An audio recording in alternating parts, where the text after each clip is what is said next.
하나님께서 오늘 우리 가운데 주시는 말씀은 열왕기상 21장 25절에서 29절까지의 말씀입니다.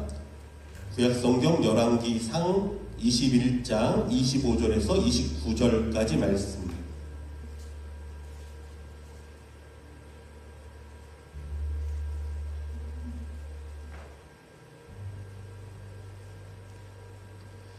우리 같이 한 목소리 읽도록 하겠습니다. 시작.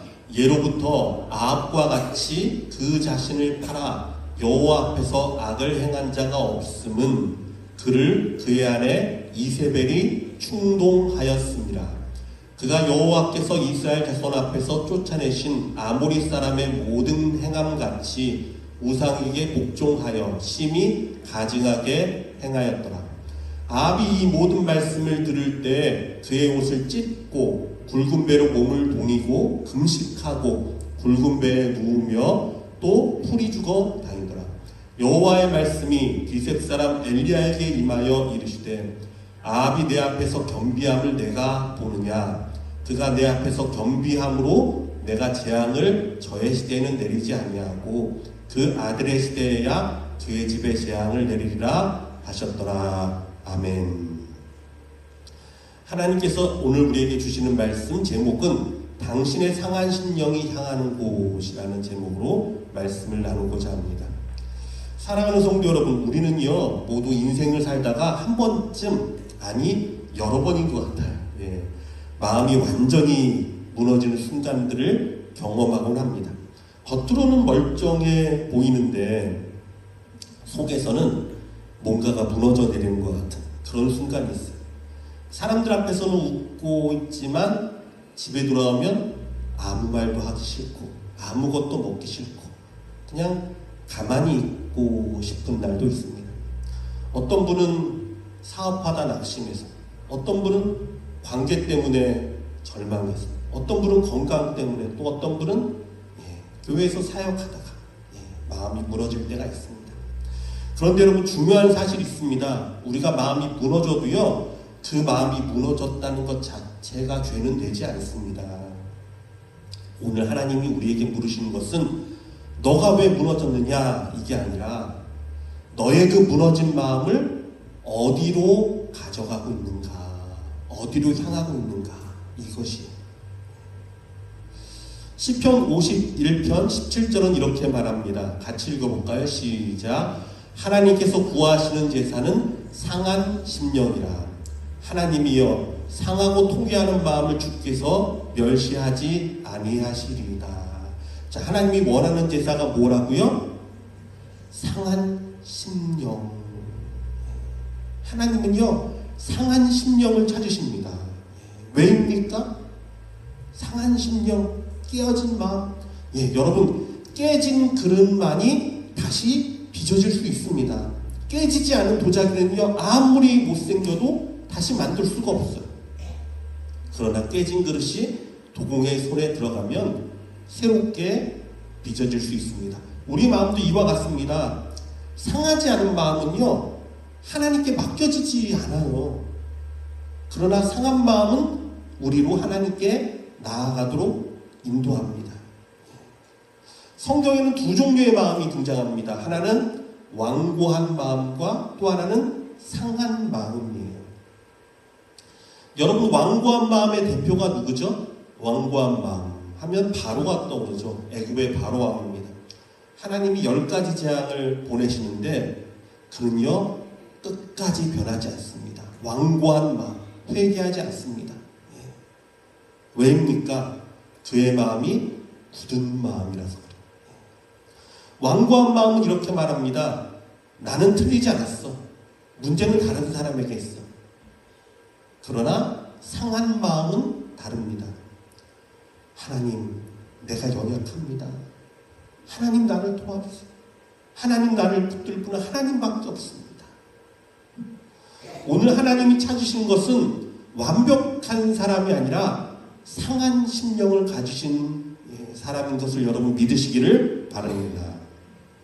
자, 오늘 본문에 두 사람이 등장합니다. 한 사람은 이스라엘의 가장 악한 왕 중 하나라고 말하는 아합이라는 사람이고요. 그리고 또 한 사람은 이스라엘 역사상 가장 위대한 선지자로 불리우는 엘리야라는 사람입니다. 근데 제가 말씀을 묵상하면서 이걸 발견했어요. 둘 가운데 전혀 다를 것 같은데 공통점이 있는 거예요. 어떤 공통점이 있는가 봤더니 둘 다 연약한 사람이라는 공통점이 있어요. 아니 어떻게 둘 다 연약합니까? 한번 들어보세요. 아합은요 참 악을 많이 행했던 포악했던 왕이라고 우리가 생각합니다. 맞습니다. 죄를 많이 저질렀습니다. 그런데 나봇의 포도원 사건을 보면요, 그는요 나봇이 거절하자 그 거절감에 돌아서서 누웠던 사람이에요. 엘리야가 불로 제단을 사르고 바알의 제사장 450명을 죽일 때에도 아무 말 하지 못하고 가만히 서 있던 사람입니다. 사실상 이 아합이라는 사람의 마음을 계속 파고 들어가 보면 이 사람이 마음적으로 심령적으로 연약한 사람이구나라는 것을 우리가 깨닫게 됩니다. 말씀 가운데 더 나타나요. 자, 그리고 엘리야도 보면 약한 사람이에요. 사람들은 엘리야를 불의 선지자라 부릅니다. 그의 능력을 강조합니다. 맞습니다. 능력 있던 사람이에요. 하지만 그의 내면은요 사실상 누구보다 여린 사람이었고요 약한 사람이었어요. 그래서 야고보서 5장 17절은 이렇게 말합니다. 엘리야는 우리와 성정이 같은 사람이로되. 성정이 같다는 말은 무슨 말이죠? 우리랑 마음이 똑같아. 쉽게 상처받고 쉽게 낙심하고 쉽게 쓰러지기 쉽습니다. 약한 사람이었어요. 그도 두려워했고요 상처받은 사람이었어요. 자, 이세벨이 사신을 보냈을 때는 어떠합니까? 그가 그 전날까지는 불로 하나님의 응답을 받고 능력을 행했던 사람이 이세벨이 사신 하나를 보내서 너의 생명이 오늘 죽은 저 사람 생명과 똑같이 되지 않으면 내 위에 신께서 벌을 내리시길 원한다. 너가 오늘 죽을 것이다. 그 말 한마디에 마음이 무너졌던 사람. 광야로 들어가서 로뎀나무 밑에 들어가 죽겠다고 간구했던 사람. 두려워서. 이게 엘리야의 모습이에요. 과부의 말씀 볼까요? 과부의 사르밧 과부한테 찾아가잖아요. 과부의 집에 찾아갔을 때 어떤 일이 벌어지죠? 물론 이제 기름 한 병과 가루, 떡가루 하나가 떨어지지 않는 하나님의 능력이 임했지만 그의 아들이 죽는 일이 있었습니다. 그러자 엘리야가 하나님 앞에 나가 이렇게 얘기해요. 여호와께 부르짖어 이르되 내 하나님 여호와여, 주께서 또 내가 우거하는지 과부에게 재앙을 내리사 그 아들이 죽게 하셨나이까 하고. 이게 엘리야의 입장에서는요 그냥 사건이 아니에요. 왜냐하면 엘리야는요 축복을 선포했던 선지자가 아니라 저주를 선포했던 선지자입니다. 왜? 그걸 통해서 이스라엘 백성이 돌이키기를 원했던 사람이니까. 그래서 이스라엘 백성 가운데 가뭄을 선포하잖아요. 내 말이 없으면 비도 이슬도 내리지 않을 것이다. 가뭄을 선포했잖아요. 많은 사람들이 가뭄 때문에 괴로워했습니다. 그래서 엘리야가 가는 곳에는 사람들이 다 엘리야를 원망했어요. 아합도 말하죠. 이스라엘을 괴롭게 하는 자여 너냐. 사실 엘리야는요 그래서 마음이 힘들었을 거예요. 여러분 그렇잖아요. 주의 사자가 어디 가서 사람들이 축복해 주길 원하고 존경해 주고 사랑해 주길 원하지. 이 사람은 가면 꼭 안 좋은 일이 생겨. 이 사람이 가면 저주를 선포해. 이런다면 어떻겠어요? 다 피할 거 아니에요. 근데 사르밧 과부한테 갔는데 그 아들이 죽고 말았어요. 그 연이 말하기를 당신이 내게 와서 나로 하여금 죄를 깨닫게 해서 결국 내 아들이 죽게 하지 않았냐. 원망하기 시작합니다. 그러니까 엘리야가 하나님 앞에 가서 얘기하는 거예요. 하나님 또 내가 우고하는지 과부에게 재앙을 내려서 그 아들이 죽게 하셨습니까? 하나님. 이게 참 눈물 나는 고백이에요. 그리고서 엘리야가 어떻게 하는 줄 아십니까? 그 죽은 아들한테 갑니다. 엘리야는 선지자예요. 선지자가 뭐죠? 하나님의 영, 하나님의 신이 임해서 예언하는 사람이잖아요. 근데 하나님의 신이 임하는 그 사람이 기도를 하며 그 죽은 아이의 시신에 3번 엎드리죠. 여러분, 이게 뭘 뜻하는 줄 아십니까? 내 생명과 이 아이의 생명과 바꿔달라는 거예요. 왜 그렇습니까? 하나님의 사람, 하나님의 영이 임한 사람이 죽은 아들은 뭐죠? 부정한, 구약에서 이제 부정한 시체잖아요. 부정하잖아요. 그러면 안 되는 건데 자기가 그 위에 엎드려 하나님 앞에 강구하는, 하나님 내 생명을 걷어가시고 차라리 이 아이의 생명을 살려달라는 기도예요. 생명을 맞바꿔달라는 기도예요. 그래서 아이가 살아나, 하나님께 살려주셨어요. 그만큼 엘리야는요 마음이 여린 사람이었어요. 아하시아가 그 50부장을 보낼 때도 엘리야가 그러죠. 이 50부장이 말합니다. 하나님의 사람이여 내려와서 아합이 당신을 부릅니다. 아하시아가 부릅니다. 아합의 아들이에요. 그러니까 엘리야가 말합니다. 내가 만약 하나님의 사람이면 하늘에서 불이 떨어져서 너희를 살릴 것이다. 그러니까 정말 하늘에서 불이 떨어졌습니다. 이것만 보면요 얼마나 능력 있는 사람이에요. 2번째 왔을 때도 그랬어요. 3번째 50장에 와서 나를 긍휼히 여겨달라고, 내 생명을 귀히 여겨달라고 이야기하니까 하나님께서 이렇게 말씀하십니다. 불이 하늘에서 내려와 전번에 50부장 둘과 그의 군사 50명을 살랐거니와 나의 생명을 당신은 귀히 보소서 하며 여호와의 사자가 엘리야에게 이르되 너는 그를 두려워하지 말고 함께 내려가라 하시는지라. 제가 이 말씀 보고 깜짝 놀랐어요. 엘리야가 내가 만약 하나님의 사람이면 불이 내려와서 너희를 살릴 것이다 라고 말한 이유가 사실은 나의 능력을 나타내는 게 아니라 엘리야는 두려웠어요. 엘리야는요 겁이 많은 사람이에요. 그는 사실 아합한테 나가는 것도 두려웠던 사람이에요. 참 겁이 많고 생각이 많은 사람이었어요. 그래서 그렇게 했던 거예요. 하나님이 정확하게 얘기합니다. 두려워하지 말아라. 가라. 그만큼 엘리야는요 마음이 여리고 두려움이 많았고 걱정이 많은 사람이었습니다. 그러나 엘리야가 특별한 이유가 무엇입니까? 엘리야는 특별합니다. 제가 말씀 보고 깨달은 게 그거예요. 엘리야는요 모든 상황 가운데 하나님께 나아갑니다. 모든 상황 가운데 하나님께 나아가. 이게 그의 특별함이에요. 자, 우리 한 번씩 다시 한 명씩 우리 살펴보도록 하겠습니다. 아합은 어떤 사람이냐? 상한 마음이 욕망으로 흘러갔던 사람이 바로 아합입니다. 자, 아합을 먼저 생각해보죠. 아합은 악한 왕이었습니다. 근데 하나님이요 아합을 포기하지 않습니다. 제가 말씀 보면서 이상하게 생각한 부분이에요. 아니 분명히 아합은 악한 왕인데 하나님이 아합을 대하는 게 조금 달라요. 그를 좀 불쌍히 여기는 모습이 나타난단 말이에요. 왜 그럴까? 왜 그럴까? 자, 어떤 부분이 있냐면 아합 왕 때 아람이라는 강대국이 이스라엘을 쳤습니다. 너무나 큰 강대국이에요. 그래서 이 전쟁을 싸우기도 전에 이 아합이요 왕궁에 있다가 그럽니다. 사신을 보내서 우리 자녀들은 당신의 자녀와 똑같습니다. 우리 딸들도 당신의 딸들과 똑같습니다. 우리의 아름다운 거 다 당신 것들입니다. 당신이 원하는 거 말씀하시면 우리가 다 내주겠다고. 싸우기도 전에. 그만큼이 아람이 무서웠단 말이에요. 군대가 다 쳐들어와서. 그러자 아람 왕이 또 사람을 말합니다. 그런데 너희가 골라서 보내는 게 아니라 우리가 들어가서 너희 아들과 너희 딸들과 너희 좋은 것들을 취하겠다. 문을 열어라. 이게 뭐죠? 완전히 점령하고 다 빼앗겠다는 거잖아요. 그래서 아합이 이건 되지 않는다. 전쟁을 일으켜서도 막아야 되겠다라고 다짐을 해요. 근데 그때 하나님의 선지자가 아합 왕한테 와서 말을 합니다. 이렇게 말해요.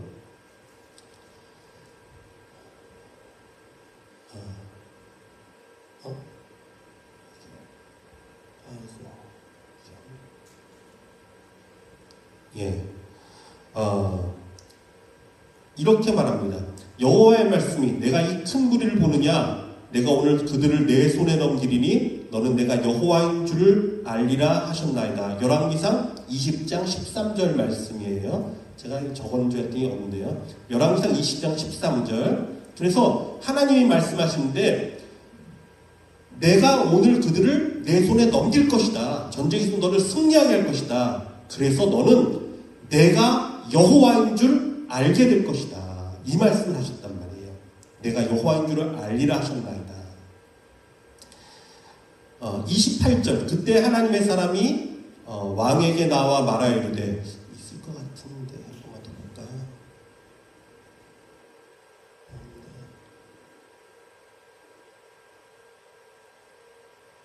없네요. 예. 그때 하나님의 사람이 이스라엘 왕에게 나와 말하여 이르되, 여호와의 말씀에 아람 사람이 말하기를 여호와는 산의 신이요 골짜기의 신은 아니라 하는도다. 그러므로 내가 이 큰 군대를 다 내 손에 넘기리니 너희는 내가 여호와인 줄을 알리라 하셨나이다 하니라. 두 번을 말씀하십니다. 처음에는 전쟁 전에 내가 이 전쟁에서 너에게 승리를 줄 것이다. 이것으로 너가 여호와 하나님이 계신 것을 알게 할 것이다 라고 말씀하시고요. 한 번 전쟁에 나가서 승리했습니다. 그러자 아람 왕이 말합니다. 여호와 하나님은 산의 신이지 골짜기의 신은 아니다. 우리가 다른 곳에서 싸우면, 평지에서 싸우면 우리가 능히 이길 것이다 말하니까 하나님의 사자가 또 아합한테 가서 말하기를, 저들이 이런 말을 했는데 여호와 하나님께서 이번에도 너에게 승리를 주실 것이다. 이것을 통해서 여호와 하나님이 참 하나님인 것을 다시금 알게 하겠다라고 말씀하시는 부분이다. 두 번이나 말씀하시죠. 자, 이걸 통해 하나님은 뭐죠? 그 악한 왕이었던 아합에게도 누가 참 하나님이신지, 누가 참 여호와인지, 누가 그들을 구원하는 하나님인지를 보여주셨단 말이에요. 나타내 주셨단 말이에요. 그런데 아합은요, 이 은혜를 마음에 붙잡지를 못합니다. 이것을 보여주는 사건이 나봇의 포도원 사건이에요. 자, 어떤 사건입니까? 나봇이라는 사람이 있었어요. 포도원을 갖고 있었습니다. 이 포도원은 왕궁에서 가까운 포도원이었어요. 근데 아합이 보니까 이 포도원이 가까우니까 이걸 갖다가 채소밭을, 자기를 위한 채소밭을 만들려고 이 나봇을 찾아갑니다. 그래서 말합니다. 나에게 이 포도원을 주면, 포도밭을 주면 내가 너에게 상당한 돈을, 충분한 돈을 너에게 주던지, 아니면 너가 원하면 더 좋은 포도원을 너에게 주겠다라고 약속을 해요. 근데 이 나봇이 말하기를, 그럴 수 없습니다. 이 포도원은 하나님이 우리에게 준 기업, 하나님의 기업입니다. 그러므로 왕이 이것을 절대로 가져갈 수 없습니다 라고 단호하게 말을 합니다. 그랬더니 이 아합이 어땠다고요? 마음이 여린 사람이라고 했잖아요. 아합이 참 웃겨요. 그랬더니 아합이 바로 돌아서서 이럽니다. 이스라엘 사람 나봇이 아합에게 대답하여 이르기를, 내 조상의 유산을 왕께 줄 수 없다. 그러므로 아합이 근심하고 답답하여 왕궁으로 돌아와 침대에 누워 얼굴을 돌리고 식사를 아니하니. 여러분, 꼭 애들 같지 않아요? 어린애 같지 않습니까? 아합이 겉으로는 막 되게 강하고 되게 악하고 그런 것 같은데 속 사람은요, 아이예요, 아이. 그러니까 그 한마디 거절에 그냥 돌아와서 침대에 누워서 얼굴을 돌리고 밥도 먹지 않습니다. 이걸 누가 봐요? 이세벨이 보죠. 그 이세벨이 이렇게 말합니다. 그의 아내 이세벨이 그에게 이르되, 왕이 지금 이스라엘 나라를 다스리시나이까? 왕 지금 왕 맞아요? 다스리는 왕이에요? 일어나 식사하시고 마음을 즐겁게 하소서. 내가 이스라엘 사람 나봇의 포도원을 왕께 드리리다 하고, 이세벨이 거짓 증인 2명을 세워서 나봇이 하나님과 왕을 모욕했다, 저주했다 라고 거짓 증인을 세워서 나봇을 죽이고 그 포도원을 빼앗아 버립니다. 그런 사건이 일어나요.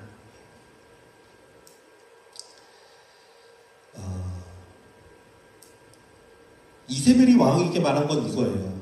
당신은 왕이니까 당신이 원하는 것은 가져야 한다는 거죠. 사랑하는 성도 여러분, 상한 마음은요, 누군가의 말에 영향을 받습니다. 그 말이 하나님의 말씀이냐 아니면 세상의 소리냐에 따라 인생의 방향이 달라져요. 여러분 마음 가운데 상한 마음이 생기잖아요. 그럼 이게 어디로 나타날 수 있습니까? 원망으로 나타날 수 있습니다. 미움으로 나타날 수 있습니다. 시기심으로 나타날 수 있습니다. 분노로 나타날 수 있습니다. 누군가 충동해서 그것이 잘못된 방향으로 흐르기가 쉽단 말이에요. 결국 아합은 상한 마음을 움켜쥐고 자기의 욕망을 위해 죄로 달려갔던, 죄로 흘러갔던 사람이에요.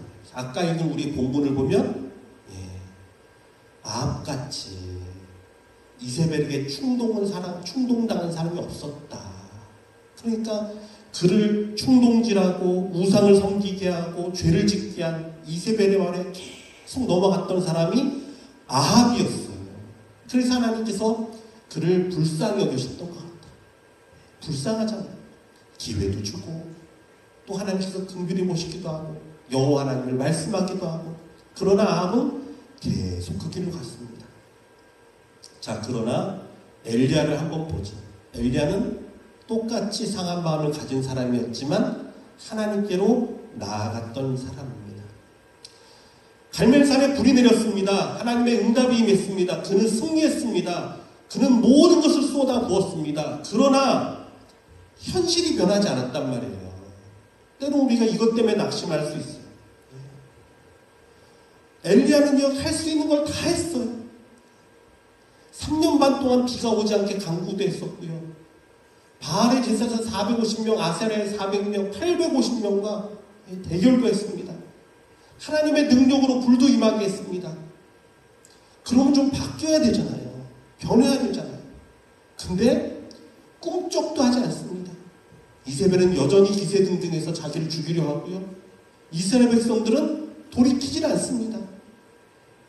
이것이 그를 무너뜨렸습니다. 여러분 이런 경험 있습니까? 내가 최선을 다할 때도 아무런 변화가 일어나지 않아요. 내가 진심으로 누군가를 사랑했는데도 관계가 개선이 안 돼. 내가 사역에 또는 일에 모든 것을 쏟아 부었는데 아무런 변화가 없을 때가 있습니다. 여러분 이때 우리에게 밀려오는 감정이 있습니다. 무엇이죠? 탈진이에요. 번아웃 된다 그러죠. 엘리야가 그 상태였습니다. 그래서 로뎀나무 아래 말합니다. 주여 이제 넉넉하오니 내 생명을 거두소서. 나는 할 만큼 다 했습니다. 하나님. 이 기도는요 그냥 단순히 믿음 없는 기도가 아니라 엘리야의 영혼에 지친 영혼의 울음이에요. 울음. 근데 여러분 엘리야가 위대한 게 여기 있습니다. 엘리야는요 그거로 끝나지 않았어요. 끝까지 그 상한 마음을 안고 어떡합니까? 여호와의 산 호렙을 향해 나아갑니다. 여러분 이건 생각만 해도 참 눈물겨운 장면이에요. 40일을 밤낮을 걷습니다. 광야에서. 여러분 상상해 보십시오. 아무도 없습니다. 낮에는 뜨거운 태양만이 내리쬐고요. 밤에는 그냥 추위가 밀려오는 사막. 40일 동안 그곳을 걸어갑니다. 여러분 왜 그랬을까요? 그에게 소망은 하나님밖에 없어요. 하나님밖에 없어요. 여러분 사람들이 이런 낙심이 찾아오고 이렇게 번아웃되고 이러면 어떻게 나타나는 줄 아십니까? 어떤 사람은요 슬슬 피해요. 하나님을 피합니다. 더 멀리하는 사람도 있어요. 요나 같은 사람은 니느웨로 도망갔죠. 니느웨로 가지 않고 다시스로 도망갔죠. 근데 어떤 사람은 아무리 힘들고 아무리 어려워도 또 주님 앞에 나갑니다. 하나님밖에 없잖아요. 내가 누구를 의지합니까? 하나님밖에 없잖아요. 내가 하나님 앞에 가지 내가 어떻게 합니까? 하나님 내가 죽을 것 같습니다. 그래도 내가 하나님 앞에 가서 죽겠습니다. 생명을 내걸고 하나님 앞에 나아갔단 말이에요. 이게 엘리야의 참 귀한 모습이에요. 그리고는 그가요 하나님을 만나고 해결을 얻습니다. 이게 참 은혜가 되는 말씀이죠. 말씀은 이렇게 되어 있습니다. 여호와께서 그에게 이르시되 너는 내 길을 돌이켜 광야를 통하여 다메섹에 가서 이르거든 하사엘에게 기름을 부어 아람의 왕이 되게 하고 너는 또 님시 아들 예후에게 기름을 부어 이스라엘의 왕이 되게 하고 또 아벨 무골라 사밧의 아들 엘리사에게 기름을 부어 너를 대신하여 선지자가 되게 하라. 하사엘의 칼을 피하는 자를 예후가 죽일 것이요 예후의 칼을 피하는 자를 엘리사가 죽이리라. 자, 이게 무슨 말이냐면 이거예요. 하사엘의 칼. 예. 이방 왕이었던 아람의 왕이었던 하사엘이 이스라엘을 침략해서 우상 숭배자들을 1차적으로 척결할 것이다. 두 번째, 하사엘의 칼을 피하는 자 예후의 칼이 칠 것이다. 예후가 어떻게 합니까? 아합의 가문을 척결했습니다. 다 죽였어요. 또 엘리사의 칼, 마지막으로 남은 자들까지 엘리사를 통해서 영적 심판을 완수하게 될 것임을 예언하고 있는 말씀. 자, 이 구절이 뭐를 말하냐면요, 하나님의 심판이 철저하고 그 누구도 피할 수 없다. 다시 한번 정리해 드릴게요. 엘리야가 낙심한 것은 뭐 때문이라고요? 변하지 않는 현실. 아무리 받기로 하고 아무리 노력해도 꿈쩍도 않는 그 현실에 엘리야가 마음이 무너졌습니다. 근데 하나님이 말씀하십니다. 아니야, 엘리야야. 아무것도 변하지 않는 것 같지. 너는 모르지만 여호와 하나님은 일하고 있다. 하나님은 역사의 수레바퀴를 움직이고 있다. 하나님께서는 하사엘과 예후와 엘리사를 통해서, 그것도 누구를 통해서? 엘리야가 기름 부음을 통해서 너를 통해 이들을 세워서 결국은 하나님의 역사를 이룰 것이다 라고 말합니다. 사랑하는 성도 여러분, 그렇습니다. 우린 때로 낙심합니다. 절망합니다. 그러나 여러분, 여호와의 손이 있음을 믿으시기를 바랍니다. 하나님은 일하고 계세요. 하나님은 역사하고 계세요. 제가 말씀 묵상하면서 또 하나 질문이 생겼습니다. 왜 엘리야입니까? 참 저는 지난주에 그걸 많이 생각했어요. 아니, 엘리사가 참 위대한 사람이잖아요. 엘리사가 있고 엘리야가 있죠. 엘리사는요, 두려움이 없었습니다. 적군이 다 몰려와도요, 눈 하나 깜짝하지 않고 하나님의 이적을 나타냈던 선자가 엘리사였어요. 이적도 엘리야보다 더 많이 일으키면 일으켰지 적게 일으키지 않았습니다. 그런데도 성경을 보면요, 예수님께서 마지막에 모세와 함께 변화를 만난 사람이 누구라고요? 엘리야예요. 하나님은 엘리야를 귀중히 여겼습니다.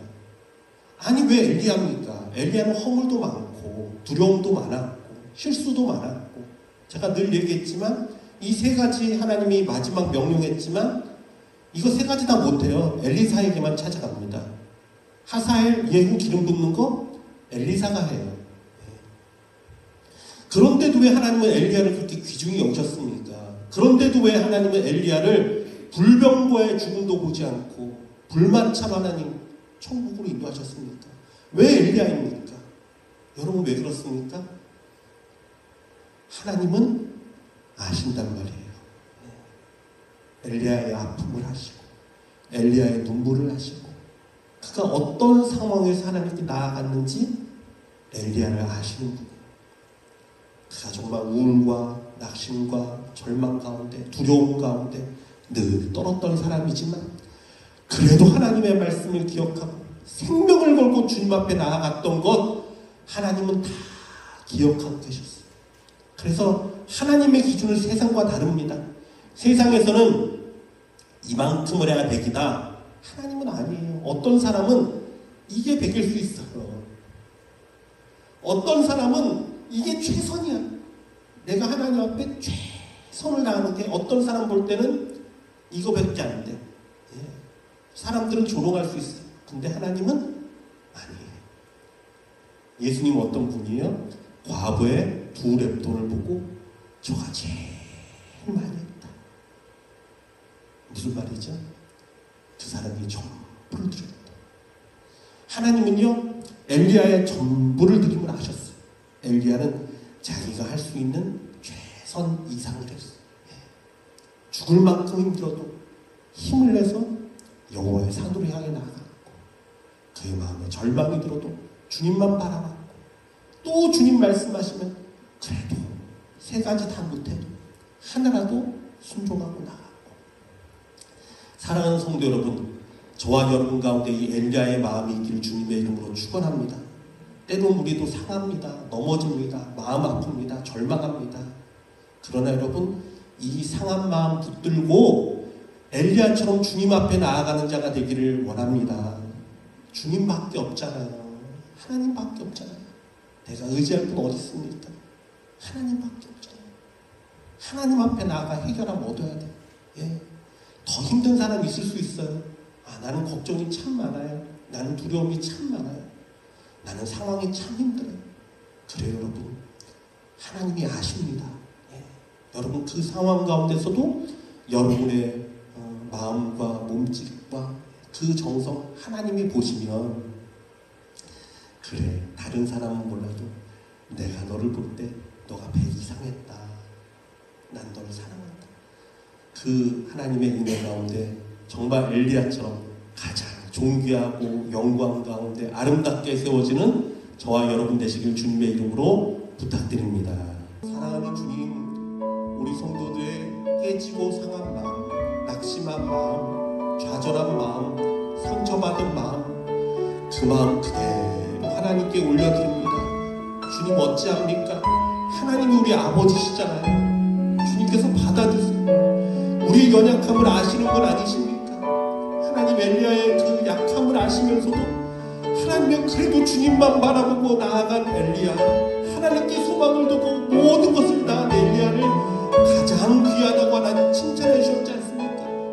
우리 사랑하는 성도들, 넘어지고 지치고 상한 마음, 아버지 아픈 마음이라도 주님 앞에 나아가고 주님께 기도하며 나아가오니 하나님이여 붙들어 주시옵소서. 주님 귀하나 말씀하여 주시옵소서. 주님 만남에 해결함으로 싸우니 하나님의 변하지 않는 우리의 삶 가운데서도 여호와의 일하심을 깨닫게 하여 주시고 하나님의 예비하심을 만나게 하여 주시고 하나님의 역사하심을 경험토록 하나님의 역사하여 주시옵소서. 그래함으로 엘리야의 하나님이 곧 나의 하나님을 깨달아서 날마다 하나님 앞에 나아가는 우리 성도들에게 하시고 하나님, 우리는 다시 소망을 얻고 능력을 얻고 나아가는 우리 성도들 되도록 주여 역사하여 주시고 인도하여 주시옵소서. 지금은 우리 주 예수 그리스도의 은혜와 하나님의 극진하신 사랑과 성령님의 위로 감동 역사하시는 충만하신 은혜가 우리의 상한 마음을 가지고 우리의 약한 모습 그대로 주님밖에 없음을 알고 주님께 달려나아가는, 주님만 붙들기 원하는 여기 사랑하는 모든 성도들 가운데 우리 선교사님과 또한 이 땅과 열방 가운데 지금부터 영원토록 항상 함께 계시기를 축원하옵나이다. 아멘.